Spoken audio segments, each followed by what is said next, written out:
유명한 부흥사였던 스펄전 목사님이 한 말씀 가운데 기도하지 않고 성공했으면 그 성공은 온전한 성공이 아니다. 왜냐하면 그 성공 때문에 교만해지고 그 성공 때문에 타락해질 수 있기 때문이다. 그리고 기도하지 않는 것 자체가 죄이기 때문이다 라고 말을 했습니다. 하나님을 섬기는 성도들에게 있어서는 하나님 앞에 기도하지 않았는데도 성공하고 출세하고 잘되고 또 하는 일들마다 형통한다면 그게 결코 좋은 것만은 아니다. 왜냐하면 자칫 교만해져서 그만 타락할 수도 있기 때문인 것입니다. 우리는 기도하면 머릿속에 번쩍 떠오르는 사람이 있습니다. 누구일까요? 오늘 본문의 주인공인 사무엘입니다. 어린 사무엘이 무릎을 꿇고 손을 모으고 기도하는 그 성화는 아마 모르는 분이 거의 없을 것입니다. 성경에 기록된 많은 믿음의 선진 가운데서도 바로 이 기도의 대명사가 사무엘입니다. 사무엘은 어머니 한나가 기도를 통해서 낳은 아들이죠. 한나는 자식을 낳지 못해서 가슴에 한이 맺힐 정도였습니다. 심지어 첩으로부터 구박을 받을 정도가 됩니다. 한나는 기도하던 중에 아들을 낳게 될 것이라는 하나님의 음성을 듣습니다. 그리고 한나는 아들을 낳으면 하나님 앞에 바치겠다고 소원 기도를 합니다. 사무엘은 기도로 낳은 자녀일 뿐만 아니라 기도한 대로 하나님께 바쳐진 사람이었습니다. 젖을 떼자마자 한나는 소원한 대로 어린 사무엘을 엘리 제사장에게로 데리고 갑니다. 사무엘은 어릴 때부터 성전에서 생활하면서 엘리 제사장으로부터 하나님 앞에 제사 드리는 법을 배우면서 자랍니다. 사무엘이 12살이 되던 해에 하나님께서 사무엘에게 말씀하십니다. 하나님께서 엘리 제사장의 가정을 심판하시겠다고 말씀하시죠. 그 이유는 엘리 제사장의 두 아들들이 성전에서 제사장으로 일을 하는데 하나님 앞에 드리는 제물을 도적질하고 심지어 그 성전에서 봉사하는 여인들을 겁탈하면서 성전을 완전히 더럽힙니다. 엘리 제사장은 그 사실을 알고도 두 아들들을 제지하지 않습니다. 그래서 하나님께서 엘리 제사장의 집을 심판하시겠다고 어린 사무엘에게 말씀하십니다. 하나님께서 엘리의 뒤를 이어서 사무엘을 이스라엘의 선지자로 세우시고 그리고 하나님께서 사무엘과 함께 하십니다. 하나님의 말씀으로 사무엘에게 자신을 나타내심으로 인하여 온 이스라엘 백성들이 사무엘에게는 하나님이 함께 하신다는 사실을 깨닫고 또 사무엘을 존경하게 되죠. 이스라엘의 역사에서 사무엘은 이스라엘의 마지막 사사로 사사시대에서 왕정시대로 이어가는 가교의 역할을 담당하게 됩니다. 오늘 본문 말씀은 마지막 사사였던 사무엘 선지자가 사울을 이스라엘의 초대 왕으로 세웠을 때 있었던 사건을 기록하고 있습니다. 여호수아 시대 때 이스라엘 백성들은 가나안 땅을 정복하고 또 각 지파별로 땅을 분할받아서 정착을 시작합니다. 초기에는 각 지파별로 흩어져서 하나님을 왕으로 삼고 하나님 중심으로 그들이 하나님을 잘 섬겼습니다마는 시간이 지나가면서 가나안 원주민들과 서로 교류하면서 가나안 원주민들이 섬기는 이방신들과 우상들을 이스라엘 백성들이 섬기게 됩니다. 하나님께서 가장 싫어하는 것이 바로 이방신들과 우상들을 섬기는 죄입니다. 하나님의 징계를 받아 이스라엘은 이방 민족의 침략으로 고통을 받게 됩니다. 그러자 이스라엘 백성들은 자신들의 죄를 깨닫지 못한 채 사사인 사무엘에게 찾아와서 이방 민족을 쫓아낼 수 있도록 이스라엘을 위하여 왕을 세워달라고 요청을 합니다. 사무엘은 원치 않았습니다마는 하나님의 말씀에 순종해서 이스라엘을 위하여 사울을 초대왕으로 세우게 됩니다. 그리고 이스라엘 백성들에게 말하기를 이스라엘이 이방 민족으로부터 침략을 받고 괴롭힘을 당하는 것은 왕이 없어서가 아니라 그들이 하나님만을 섬겨야 하는데 이방신들과 우상들을 겸하여 섬겼기 때문에 하나님께서 심판하신 것이며, 거기다 한 가지 더 이스라엘 백성들이 왕을 구하는 죄를 범하였다고 이스라엘 백성들을 책망합니다. 하나님께서 이스라엘 백성들로 하여금 그들의 죄를 깨닫게 하시려고 사무엘 선지자의 말이 옳다는 것을 증명하시기 위하여 우레를 내리시고 비를 보내십니다.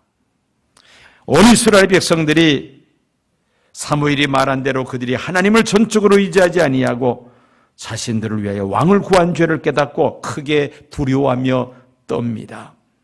그리고 사무엘 선지자에게 간청을 합니다. 오늘 본문인 사무엘상 12장 19절 말씀을 보면 당신의 종들을 위하여 당신의 하나님 여호와께 기도하여 우리로 죽지 않게 하소서. 우리가 우리의 모든 죄에 왕을 구하는 악을 더하였나이다. 사무엘에게 간청을 합니다. 그러자 사무엘은 이스라엘 백성들에게 두려워하지 말라고 그들을 위로하면서 다시는 헛된 우상을 쫓아 마음을 다하여 다시는 헛된 우상을 쫓지 말고 마음을 다하여 여호와 하나님만을 경외하며 하나님만을 섬길 것을 권면하면서 하나님께서 반드시 자기 백성을 버리지 아니하실 것이라고 그들을 권면합니다. 그러면서 한 유명한 말씀이 오늘 본문인 사무엘상 12장 23절에 있는 말씀입니다. 기도하기를 쉬는 죄를 여호와 앞에 결단코 범치 아니할 것이라고 약속을 하죠. 기도하기를 쉬는 죄를 결단코 범치 않겠다고 이스라엘 백성들에게 약속을 합니다. 여러분, 기도에는 여러 가지 기도들이 있습니다. 나 자신을 위한 개인 기도가 있는 반면에 내 가족을 위해서 이웃들을 위한 중보 기도가 있습니다. 우리는 기본적으로 나 자신을 위해서 기도해야겠습니다마는 동시에 이웃을 위한 중보 기도도 빠뜨려서는 안 됩니다. 대체적으로 나 자신을 위한 기도는 누구나 쉽게 할 수 있는 기도지만은 이웃을 위한 중보 기도는 쉽지 않습니다. 하기야 자기 자신을 위해서 제대로 기도하지 않는 사람이 이웃을 위해서 중보 기도는 더더욱이 어려울 것이라고 생각이 됩니다. 지난주 수요일 날 가족들이 모여서 모친 일주기 추도 예배를 드렸습니다. 세상을 떠난 지 1년이 지났습니다. 예배를 마치고 가족들이 돌아가면서 어머니에 대한 추억 한마디씩 돌아가면서 이렇게 나누었습니다. 그런데 대다수가 하는 말이 어머니의 기도 생활에 대한 추억담이었습니다. 어머님은 주로 한밤중에 기도를 하셨습니다. 한 10시쯤 되면은 어머니 방에 들어가셔서 그때부터 이제 자녀 손들을 위하여 또 여러 주변 이웃들을 위해서 중보기도 하시는데 보통 새벽 1시 내지 2시까지 그렇게 기도를 하시는 것입니다. 불편한 몸을 이끄시고 밤마다 기도하시는 모습이 가장 추억에 남으며 어머님이 세상을 떠난 후에는 무언가 울타리가 없어진 것처럼 허전함을 떨칠 수 없다고 가족들이 이구동성으로 말을 했습니다. 여러분, 내 개인, 나 자신을 위해서 한 기도는 그렇게 긴 시간을 기도하지 않습니다. 그런데 중보 기도를 하면은요, 중보 기도의 대상만큼 기도의 시간이 정비례하게 됩니다. 오늘 말씀을 보니까 사무엘은 중보 기도하기를 쉬는 것을 하나님 앞에 죄를 범하는 것이라고 그렇게 말을 합니다. 나는 너희를 위하여 기도하기를 쉬는 죄를 여호와 앞에 결단코 범치 아니하고 선하고 의로운 도로 너희를 가르칠 것인즉, 이스라엘 백성들이 사사인 사무엘 선지자에게 자신들을 위하여 기도해 줄 것을 간청하자 사무엘 선지자는 그들을 위하여 기도하기를 쉬는 것은 죄를 범하는 것이라 하며 반드시 기도할 것을, 중보 기도를 약속하였습니다. 오늘날 성도들 중에 하나님 앞에 중보 기도는 둘째로 하고 자기 자신을 위해서도 기도하기를 쉬는 죄를 범하는 성도들이 참 많습니다. 그런데 왜 기도하지 않는 것이 죄라고 사무엘은 말하고 있을까요? 우리는 그 이유를 세 가지를 생각해 볼 수가 있습니다. 첫째는 기도하기를 쉬는 것은 하나님에 대한 불순종의 죄이기 때문입니다. 예수님께서도 늘 깨어있어 기도하라고 말씀하셨습니다. 그런데 기도하지 않는 것은 하나님의 말씀에 대한 불순종의 죄라는 말입니다. 둘째는 기도하기를 쉬는 것은 교만의 죄가 되기 때문입니다. 왜 기도하지 않느냐? 교만하기 때문이죠. 내 힘으로, 내 능력으로 다 할 수 있다고 생각을 하니까 굳이 기도할 필요가 있느냐는 생각을 갖습니다. 그러나 겸손하면 하나님 앞에 기도하게 됩니다. 겸손하면 하나님을 의지하고 기도할 수밖에 없다는 것이죠. 세 번째로 기도를 쉬는 것이 죄가 되는 이유는 불신앙의 죄가 되기 때문입니다. 여러분, 기도하지 않는 것은 그만큼 하나님을 믿지 않는다는 그런 측면에서 생각해 볼 수가 있습니다. 자기 자신의 능력은 믿어도 하나님의 능력은 믿을만 하지 않다는 겁니다. 그러니까 기도하지 않는 것이죠. 정말 내가 하나님의 능력을 믿는다면은 우리 하나님 앞에 기도하지 아니할 수가 없습니다. 기도를 멈추면 바로 사탄이 성도들을 공격해 들어옵니다. 하나님 말씀보다 내 생각이 앞서게 됩니다. 하나님의 말씀을 불순종한다는 말입니다. 하나님 앞에 영광을 돌리지 못하게 합니다. 하나님께 주시는 그 복을 받지 못하도록 마귀는 회방을 놓습니다. 그래서 기도하지 않는 사람은 하나님의 말씀에 순종하지 못하고 하나님께서 예비하신 복을 다 받아 누리지를 못합니다. 데살로니가전서 5장 16절에서 18절까지의 말씀, 아마 많은 성도들이 말씀을 암송하리라 생각이 됩니다. 항상 기뻐하라, 쉬지 말고 기도하라, 범사에 감사하라. 이는 그리스도 예수 안에서 너희를 향하신 하나님의 뜻이니라.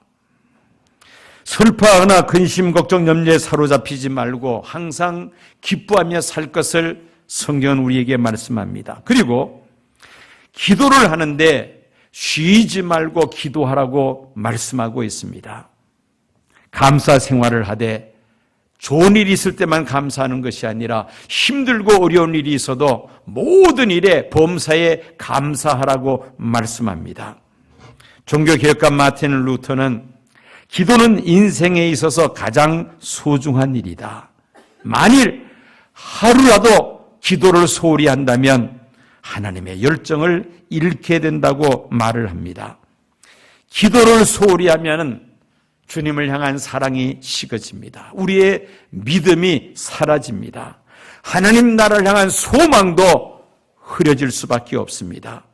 그러나 우리가 매일 하나님 앞에 열심히 부르짖고 기도하면 하나님께서 우리에게 믿음 주시고 또 원수까지도 사랑할 수 있는 그 뜨거운 마음을 우리에게 불어넣어 주시며 어떤 절망적인 상황 속에서도 소망을 붙잡고 승리하게 하실 줄로 믿습니다.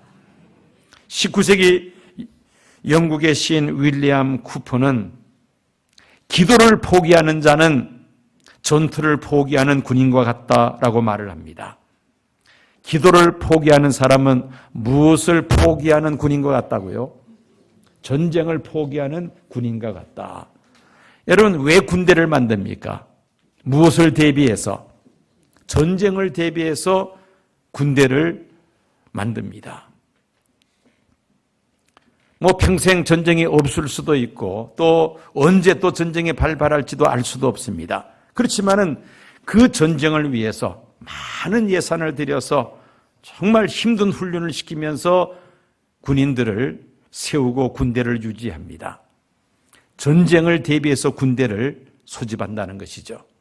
그런데 이 소집된 군인이 전투를 포기한다면 더 이상 군인의 자격이 없다는 것입니다. 기도를 포기하는 성도는 전쟁을 포기하는 군인과 같다. 마귀와의 영적 싸움에서 우리는 패배할 수밖에 없다는 것이죠. 적이 공격해 오면 나가서 싸워야 합니다. 군인이 싸우진 않고 딴짓을 하면 어떻게 되겠습니까? 우리도 마찬가지입니다. 마귀가 우리를 공격하면 우리가 기도로 싸워서 이겨야 하는데 기도를 포기하면 마귀와의 싸움도 포기하는 것과 같다는 것입니다. 결국 마귀의 포로가 되어 모든 것을 빼앗기게 됩니다. 우리는 기도하기를 쉬는 죄를 범해서는 안 될 것입니다. 기도를 포기하면은 어떻습니까? 우리는 이 영적 싸움에서 피할 수밖에 없다는 것이죠. 우리 자신을 위해서 우리는 기도해야만 합니다. 그리고 우리의 이웃들을 위하여 기도하되 내 가족과 친지들을 위해서 또 한 교회에서 섬기는 믿음의 형제 자매들을 위하여 교회 공동체를 위하여 지역 사회를 위해서 나라와 민족을 위하여 세계 복음화를 위하여 하나님의 나라 하나님의 의를 구하여 우리는 중보 기도를 해야 할 줄로 믿습니다. 이 중보 기도는 얼마나 능력이 큰지 성경에서 그 예를 든다면은 그 예를 다 이야기할 수도 없습니다만은 몇 가지만 한번 예를 들어보겠습니다. 엘리 제사장 때 이스라엘과 블레셋과의 전쟁이 벌어지죠. 이 전쟁에서 이스라엘은 블레셋에게 크게 패합니다. 심지어 하나님의 언약궤를 블레셋에게 빼앗기고야 맙니다. 그러다가 세월이 지난 다음에 블레셋이 그 언약궤를 이스라엘에게 되돌려줍니다. 사무엘은 미스바에 온 이스라엘 백성들을 모아놓고 금식 기도를 선포합니다. 이스라엘이 하나님만을 섬기지 아니하고 여러 이방신들과 우상들을 섬기다가 블레셋에게 패배하고 언약궤까지 빼앗겼지만은 하나님의 은혜로 다시 언약궤를 돌려받은 후에 그들의 죄를 하나님 앞에 금식하며 회개합니다. 오직 하나님만을 섬길 때에 하나님께서 블레셋 사람의 손에서 이스라엘을 반드시 건져주실 것을 사무엘 선지자가 외칩니다. 그런데 이때 블레셋이 이스라엘을 침략에 들어옵니다. 이스라엘 백성들이 미스바에 모여있다는 소식을 듣고는 미스바로 블레셋이 군대를 보내어서 이스라엘을 치려고 했던 것입니다.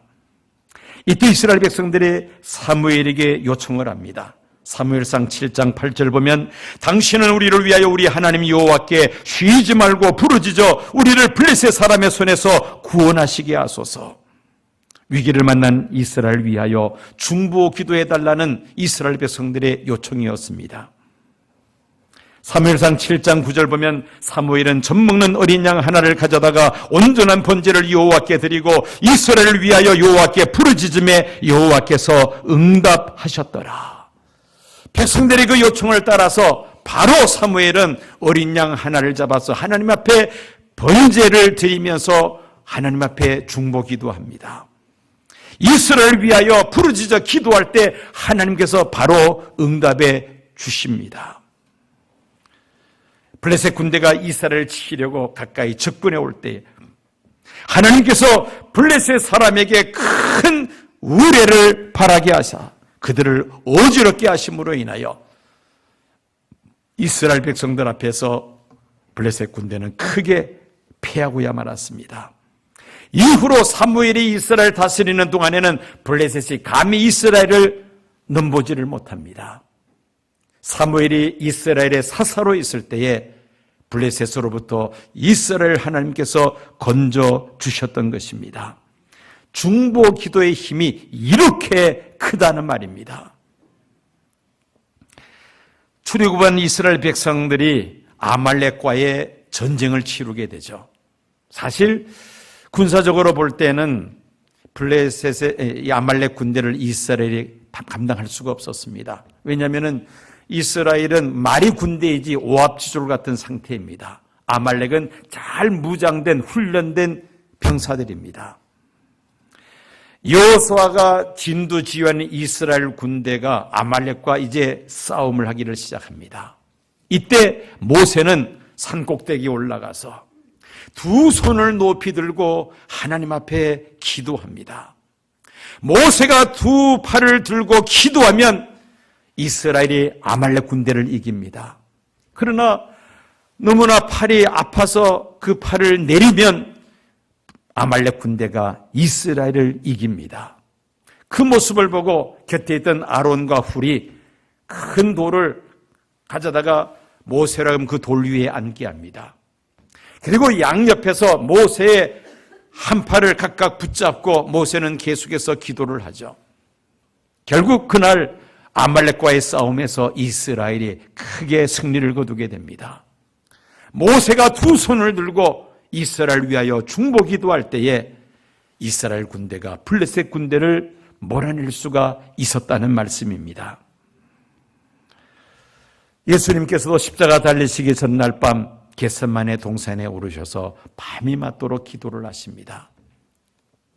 십자가의 고난이 얼마나 크다는 것을 예수님이 아셨기 때문에 할 수만 있으면 이 잔을 내게서 지나가게 하옵소서.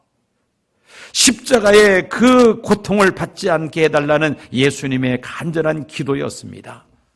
그러나 온 인류를 죄 가운데서 건져내시기 위해서는 예수님께서 십자가를 지셔야 된다는 사실을 예수님이 이미 아셨고 또 그 하나님의 뜻대로 순종하기로 결심을 합니다. 겟세마네 동산에서의 기도는 온 이스라엘을 구원코자 하시는 예수님의 중보기도였습니다. 그 기도를 통하여 예수님은 다시 산에서 내려와서 바로 체포가 되었고 그날 예수님이 십자가에 달려 돌아가십니다. 오늘 현대교회 성도들이 기도를 쉬는 이유가 어디에 있습니까? 여러 가지 이유들을 말할 수 있습니다만은 가장 보편적인 이유는 현대인들이 너무 바쁘고 피곤하다는 것입니다. 갈수록 우리의 생활은 바빠지고 있습니다. 낮 시간에 한가게 집에 있는 주부들이 별로 없을 정도입니다. 너무 바쁘게 생활하다 보니까 기도할 시간과 마음의 여유조차도 없다는 말입니다. 우선순위를 어디에 두느냐가 매우 중요합니다. 하나님 앞에 예배를 드리고 기도하는 일에 우선순위를 놓고 그 다음에 우리가 여러 가지 일들을 처리해 나간다면 우리는 하나님 앞에 기도하는 생활을 잘 감당할 수가 있습니다. 토레이 박사는 말하기를 만일 우리가 너무 바빠서 기도할 시간이 없게 된다면 노력은 많이 하나 성취는 적을 것이며 예배는 많이 드리나 회심하는 사람이 적고 은혜도 적으며 활동을 많이 하나 효과는 없을 것이다 라고 말을 했습니다. 여러분, 너무 바쁜 나머지 기도를 쉬게 되면은 열심히 새벽부터 저녁까지 땀 흘리며 수고하지만은 열매를 거두지 못한다는 것입니다. 우리가 정말 수고한 만큼 또 그 이상 열매를 거두기를 원한다면은 기도하는 일을 쉬어서는 안 됩니다. 오늘 말씀을 표현을 든다면은 기도하기를 쉬는 죄를 범해서는 안 되겠다는 것입니다. 2020년 신년작정 특별 새벽 부흥의 마지막 주간을 맞이했습니다. 기도는 하나님께서 성도들에게 주신 특권입니다. 축복입니다. 하나님은 기도를 통하여 예비하신 그 놀라운 은혜와 복을 우리에게 부어 주십니다. 그러므로 기도는 축복이요 특권이라고 말할 수밖에 없습니다. 나 자신을 위해서 하나님 앞에 우리가 쉬지 말고 기도할 뿐만 아니라 중보 기도도 우리가 또한 계속해서 이어나가야만 합니다. 하나님은 저와 여러분들에게 기도의 사명을 맡겨주셨습니다. 즉 중보 기도를 우리에게 맡기셨다는 것입니다. 사무엘처럼 우리들도 이 중보 기도하기를 쉬는 죄를 범해서는 안 될 것입니다. 나 자신을 위하여 우리가 하나님 앞에 쉼 없이 기도할 뿐만 아니라 나의 이웃들을 위하여 중보 기도하는 일에도 우리가 쉬지 않고 하나님 앞에 기도함으로 인하여 하나님께로부터 예비하신 신령한 은혜와 복을 우리가 받아 누릴 뿐만 아니라 기도의 사명을 넉넉히 감당하여 하나님을 영광스럽게 하는 귀한 성도님들이 되시기를 축원합니다.